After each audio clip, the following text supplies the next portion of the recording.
Mga kawan stories, heto na. Marami nga po ngayon ang natutuwa dahil kukuha pa ng isa pang superstar ng Golden State Warriors sa mga susunod na araw. Handa na nga daw nilang bitawan si Jonathan Kuminga basta't ang kapalit isang superstar na makakatulong kay Stephen Curry. Tara't pag-usapan natin yan ngayon at talakayin ng balitang kumpirmado nga pong makikipag-usap ang Lakers sa kanilang target na dalawang sentro. Pero bago yan, please don't forget to hit the notification bell at mag-subscribe sa aking channel.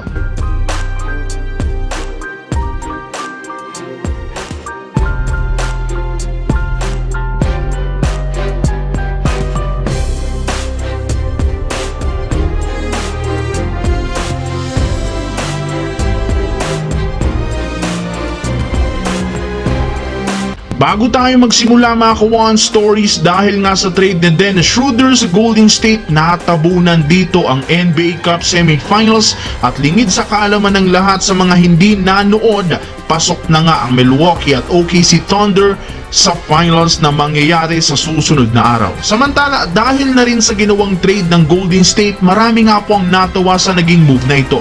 Dagdag boost ito si Schroeder lalo sa opensa, playmaking at sa depensa. Hindi na nga daw dito mapapagod ng gusto si Andrew Wiggins na bantayan ang point guard ng kalaban. Ayon sa report ni Shams ng ESPN, hindi na nga daw o hindi pa tapos ang team na itong gumawa ng trade dahil nagsisimula pa lamang ito. Naghahanap pa nga ang Warriors ng isang superstar para maging bagong katandem ni Stephen Curry. Ngunit kaakibat niyan, kailangan nilang bitawan na si Jonathan Kuminga na may malaking trade value. Kailangan nga itong pag-isipan ng mabuti ng Warriors dahil iba ang kalidad ni Kuminga. Isang pagkakamaling desisyon, maaaring pagsisihan sa huli. Samantala, dito naman mga kawan story sa Lakers. Good news nga ngayon dahil ayon kay Evan Cedere, kasalukuyan nga pong nakikipag-usap si Rob Pelinka sa Washington Wizards at Portland Trail Blazers para makuha sina Robert Williams at Jonas Valanciunas at kasama sa usaping ito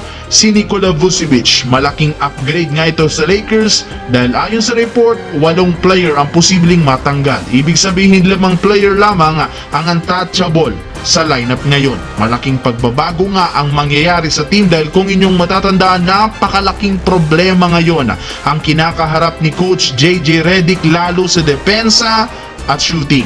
Bukas na nga magsisimula ang trade season at maraming mga analyst ang nagsasabing magiging aktibo ngayon ng Lakers ngayong season dahil marami silang gagawing pagbabago. At yan ang ating aabangan dahil nagpapahiwatig na nga sa kanila si LeBron James na kailangang magkaroon ng upgrade para hindi siya mag-request ng trade. Dahil kung magre-request ito ng trade, paniguradong aalis na rin sa kanila si Anthony Davis dahil ayon dito, sawang-sawa na nga daw siya sa pinaggagawa ngayon ng team dahil wala ngang pagbabagong nangyayari.